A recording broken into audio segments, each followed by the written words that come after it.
Hi and welcome to KILIMO Diaries. I am your host Sandra Wahito. Now today we are in Makueni County and joining me is Julius, who plants different varieties of mangoes. So we'll get to know about that, how his journey has been, how he started and so on. Julius, habari yako? Salama. Yes. Yeah, karibu. So we have come to Makueni because we heard that you've done or you're doing different varieties of mangoes. So what variety are you doing right now? Right now, we are dominated by apple mangoes. Okay. We have also Tommy mangoes, and we also have traditional mangoes, Yes. which we keep for generating seeds. Aha. Yes. Okay. All right. So currently this is apple mango? This is apple. These are apple mangoes. Aha. Okay. All right. Why did you decide to focus on apple mangoes? What is the difference when it comes to Tommy mangoes and even the normal mangoes that you're using to generate seeds? Apple mangoes are more profitable, and they are more sweeter. Oh, nice. Tommy mangoes, even when they are not ripe, you can enjoy them. Oh. And that's why we have less number of trees for Tommy, because we eat them. You eat them. But for apples, we You sell eat, yeah. and also eat. Aha. Yes. Okay. So basically apple is for profit and also for eating, but mostly good for profit. Yes. Okay. So how did you get to this point where you started planting and knowing the difference of the variety of mangoes that you have? How did it start? Yes, I was undertaking a project in a place where they were growing grafted mangoes. And that's where I learned that I should chance and try to start also growing mangoes. Exactly. And so I bought 20 seedlings of grafted mangoes, and I came and tried. They did well, so I increased the numbers, and I've been planting since then. For the last 5 years, I've been planting grafted mangoes. Wow. But of late, I've started planting traditional mangoes, which I graft on site, because now I have the seeds from my grown-up different types of mangoes. Yes, amazing. Wow. So since you talked about apple mangoes being profitable, how much does an apple mango go for? Because definitely the price is a bit different from our normal mango. An apple mango, when it is at high season, doesn't fetch much. Because you may get your farmers, your customers just giving you 3 shillings a mango. But my mangoes, because of the attitude, they ripen later than the mangoes on the lower attitudes. And I end up selling between 10 shillings and 15 shillings per mango, instead of 5 shillings. And that's why I have appetite for expanding that apple growing, because I have that opportunity, unlike the farmers who are on the hotter and low altitude zones. Yes, but definitely we are also chancing other types of mangoes very soon. Yeah. Okay, so from one tree, how many mangoes can we expect to produce? If you manage the mango properly, a Mindu age tree will give you over 1,000 mangoes. Wow. So over 1,000 mangoes at 15 shillings. Yeah. You are talking of about, that's about 15,000 shillings. Yeah. And if you have 10 trees, that's quite 150,000 one season. Interestingly, on my site, we have a lot of off-season crop harvesting from these mangoes, which are late flowering. And now is when they are flowering, when the others are being harvested. Okay. You had talked about management, and management being very key for you to know how much you can produce. Yeah. How has management been for you, and what are the challenges you've experienced while managing apple mangoes for the last 5 years? Management in tree growing mostly revolves around constant monitoring.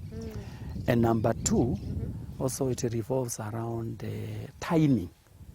If you are planting the right time, it's very important. If you are spraying the right time, it's very important. So the main challenge has been from the start, you know, we are learning how to plant mangoes. Yes. So we did not have enough adequate knowledge of making the oil and also putting adequate manure. Yes. But now we have learned that, and that's why we are expanding. Notwithstanding, we are faced with a number of challenges. Okay.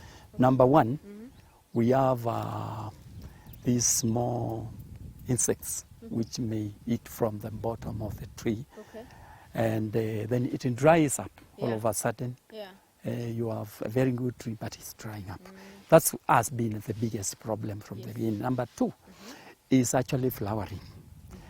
Once it flowers and your timing is not very good, you will lose all the flowers and you cannot harvest anything. There are many problems which relate to flowering. But once again it forms into a mango, it has challenges, especially of can't remember that.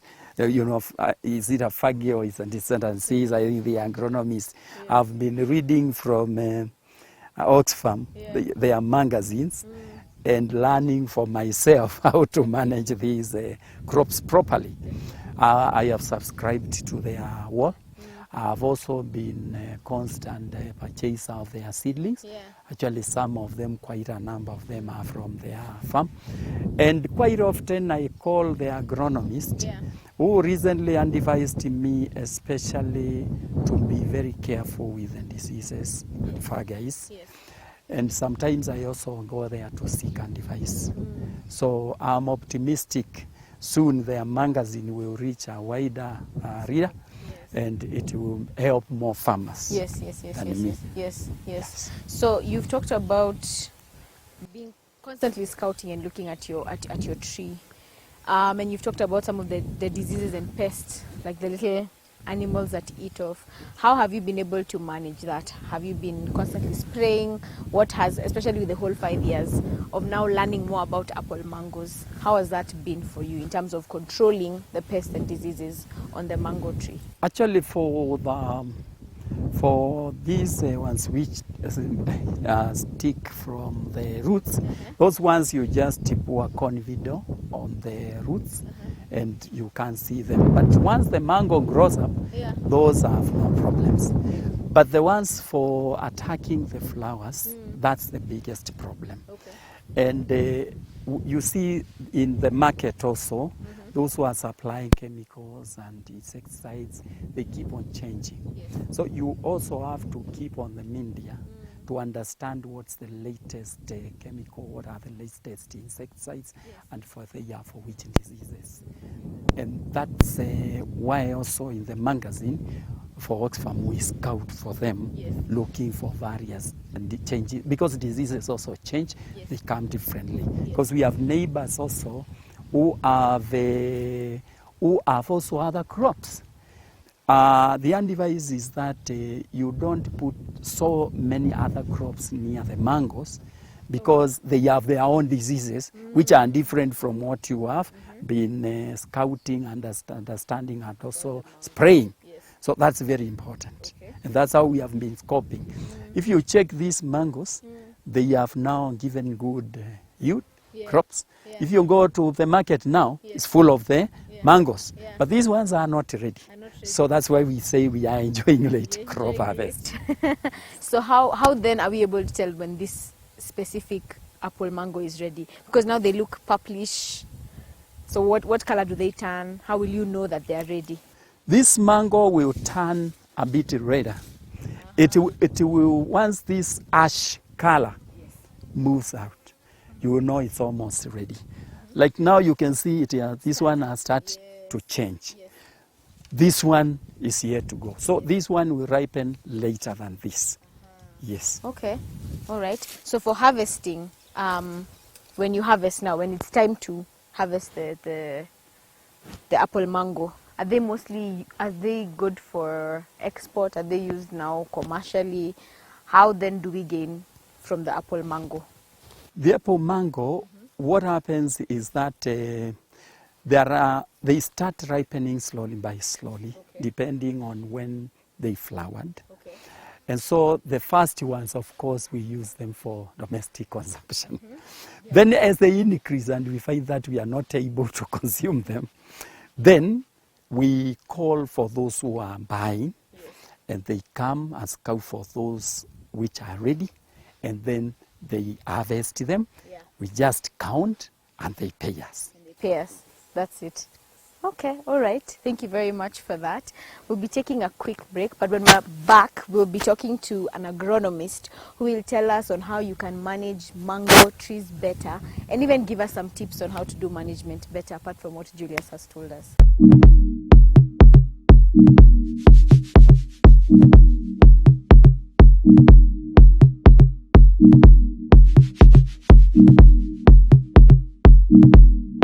Welcome back. For those who are joining us, we are in Makueni County, and just before the break, we were talking to Julius, who grows apple mangoes, and he talked to us about his experience and, of course, the different challenges that he's faced as a farmer. Now, joining us is our agronomist, Wanjiko, who will give us tips and give Julius and any other farmer out there planning to do apple mangoes on how to manage the crop better.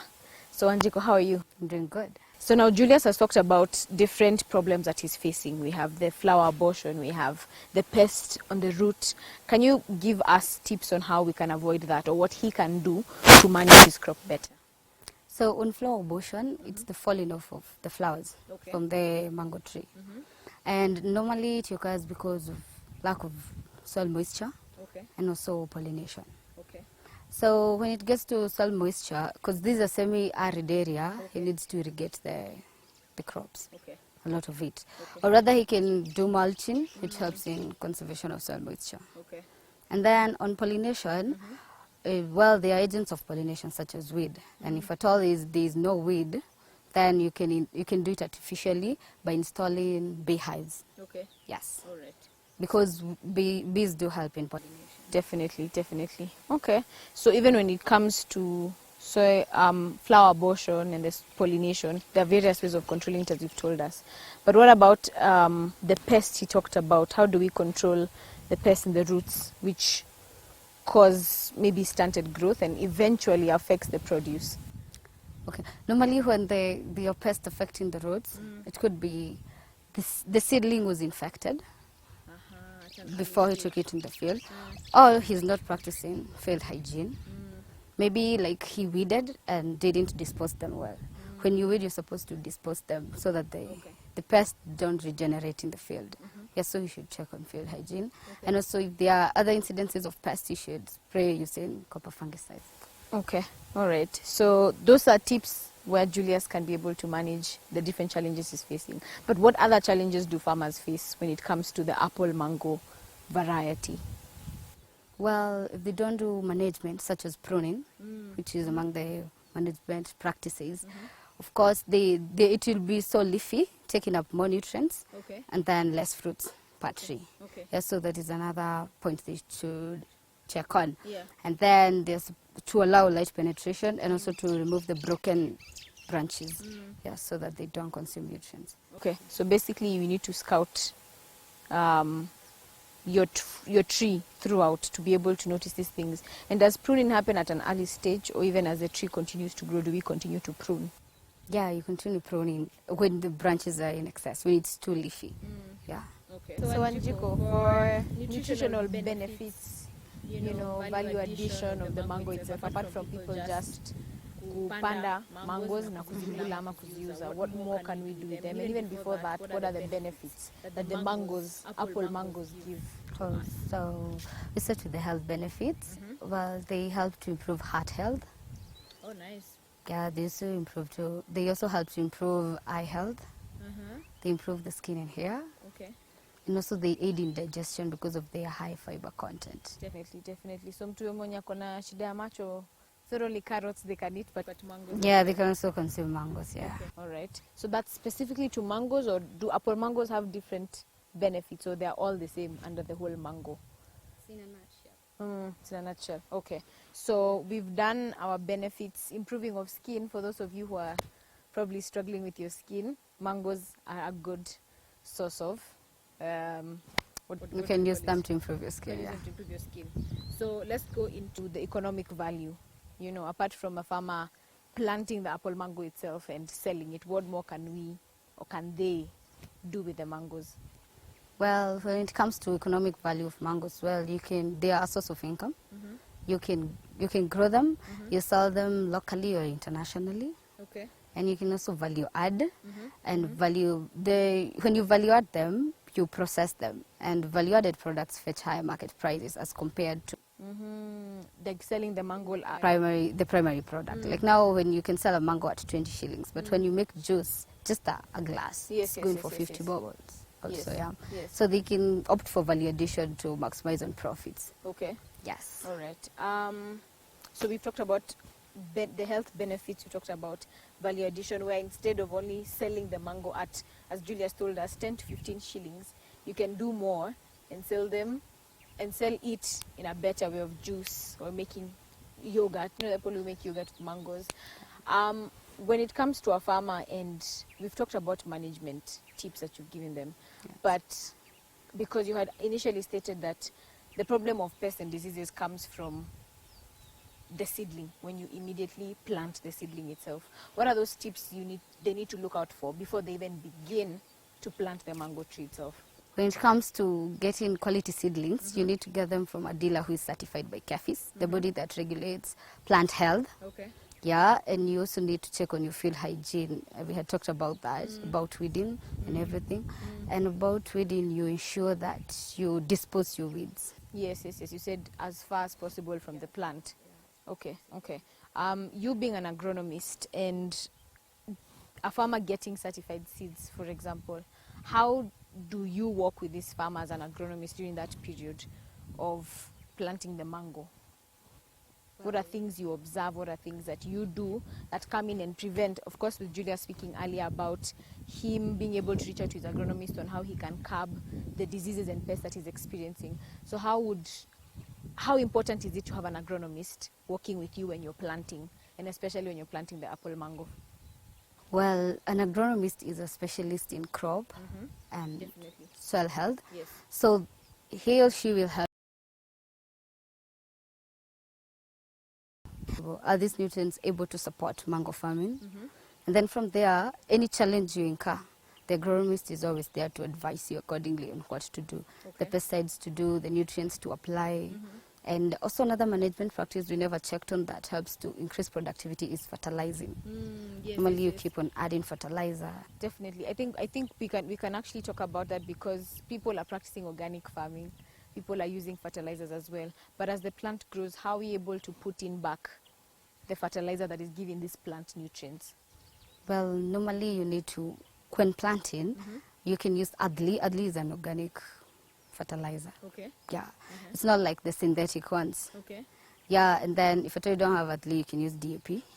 And as you top dress, you can use CAN. Okay. Then later on, it's not even about the soil nutrients, it's majorly about how you're managing the plant, because this plant has an economic life.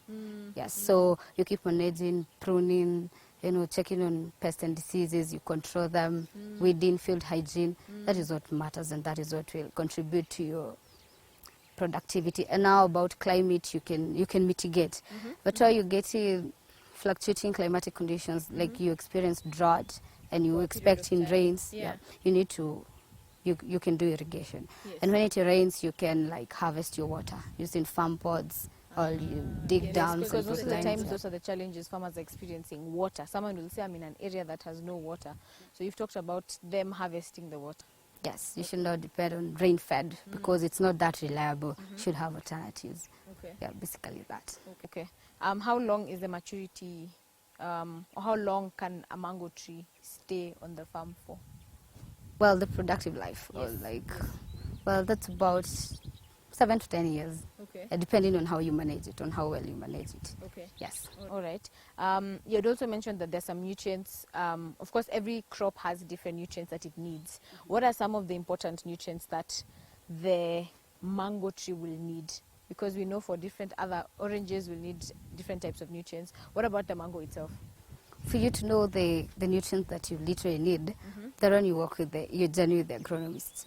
Once you prepare your land, the agronomist will come and do soil testing for you. Then do an analysis in the lab. Of what you Yeah, and then she will do a report about the nutrients present and the ones that can support mango, and then guide you on what to do. Okay. Yeah, if at all they're not present in the farm. Inform inside the soil. Okay. Thank you very much, Wanjiko. So I hope you've heard that. You need an agronomist to work with you, even when you're doing your mangoes, your oranges, any crop. You will need your agronomist to guide you to be able to curb some of the mismanagement problems and practices that people are experiencing. Thank you so much for watching. Remember to catch us next week, same time, but a different place right here on Kilimo Diaries.